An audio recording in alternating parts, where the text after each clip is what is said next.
Kerajaan Negeri Kedah mengambil langkah proaktif dengan menubuhkan jawatankuasa khas menangani Daesh bagi mengekang penyebaran ideologi kumpulan pengganas itu di negeri ini.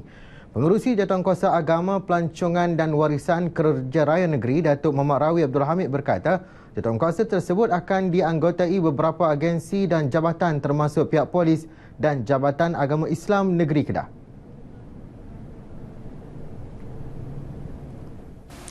Menurut Datuk Muhammad Rawi, penubuhan jawatankuasa yang dipersetujui Menteri Besar Datuk Seri Ahmad Bashir Ahmad Hanifah itu akan mengadakan mesyuarat dalam masa terdekat berhubung penyebaran fahaman Daesh.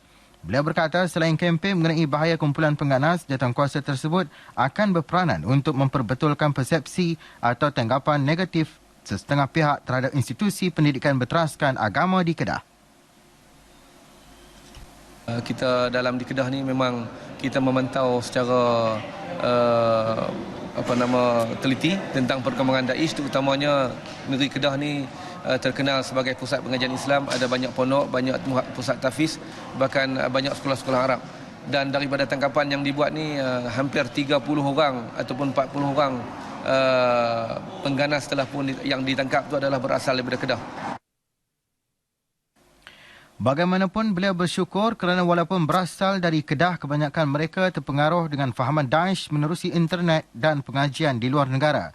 Hasil siasatan pemantauan yang dilakukan, tiada guru agama atau guru pondok yang mengajak pelajarnya supaya menyertai kumpulan Daesh.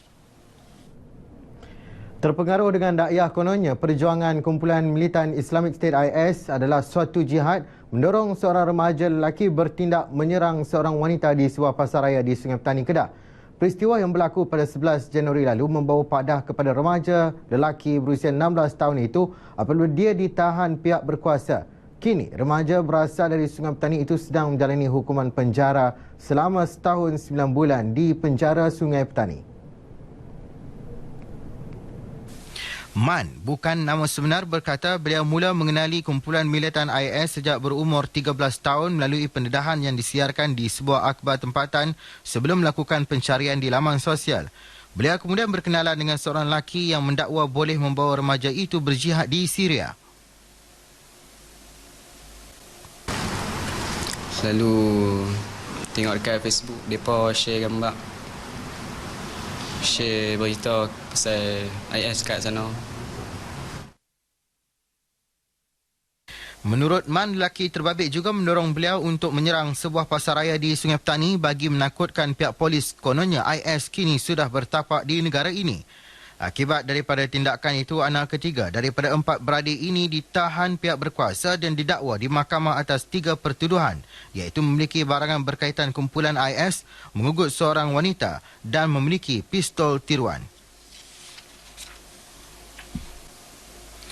Memang tak betul. Cara mereka tu pun memang dah salah dah. Bunuh orang suka hati, bom rata. Tu mereka terlalu keras dengan agama. Terlalu taksub dengan agama. Nasihat tak payah je. Tak berbaloi. Lagipun kalau mati bukan mati syahid. Ya? Takkan dapat mati syahid dengan mereka. Kehidupan di penjara banyak mengubah kehidupan remaja ini yang berhasrat untuk menjadi seorang pendakwah suatu hari kelak. Malah sejak ditempatkan di penjara ini, beliau telah berjaya menghafaz 1 juzuk Al-Quran. Beliau turut meraih tempat kedua Pidato Bahasa Inggeris sempena pertandingan Akademik dan Reka Cipta 2016 Sekolah-Sekolah Integriti dan Henry Geni Jabatan Penjara Malaysia di penjara Sungai Petani baru-baru ini. Mahu menikmati makanan barat pada harga yang murah? Kami ada jawapannya. Di Taman Pelangi Chicken Chop Jalan Kuala Kedah menyediakan pelbagai menu makanan barat pada harga serendah RM3.90. Menurut pengusahanya, Huzaidi Hussein, 33 tahun, gerai makanan barat ini mula dibuka secara kecil-kecilan pada bulan November tahun lalu.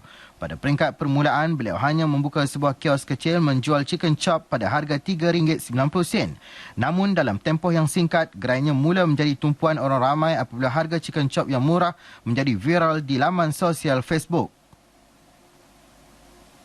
Saya tengok selepas dalam masa seminggu saya jual dapat sambutan yang menggalakkan. Kemudian saya tambah lagi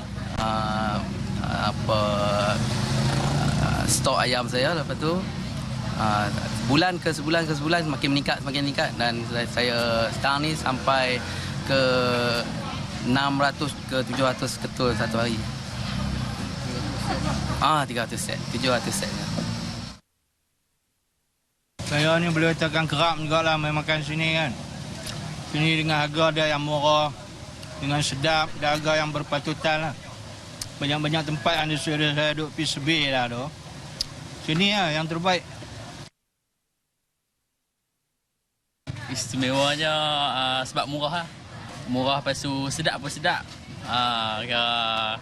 Baloi lah makan dengan tak banyak pun banyak. Lepas tu macam mana kata? Okey lah. Okey lah. Standard dah ni lah. RM3.9 ni berbaloi untuk kita makan lah. Ayam dia besar, murah. Banyak pun banyak. Puas hati. Selain chicken chop, di Taman Pelangi turut menyediakan beberapa menu makanan barat seperti meatball, cheesy wedges dan french fries. Gerai ini beroperasi pada setiap hari bermula jam 5 petang hingga 12:30 malam. Jika anda datang ke Kedah, jangan lupa nikmati pelbagai jadah istimewa pada harga yang sememangnya murah. Dan paparan chicken chop itu tadi mengakhiri bahan berita dari negeri Jelapang Padi untuk petang ini. Dengan itu, Assalamualaikum dan salam sehati sejiwa. Kembali bersama Suhaimi di Angkasa Puri. Silakan.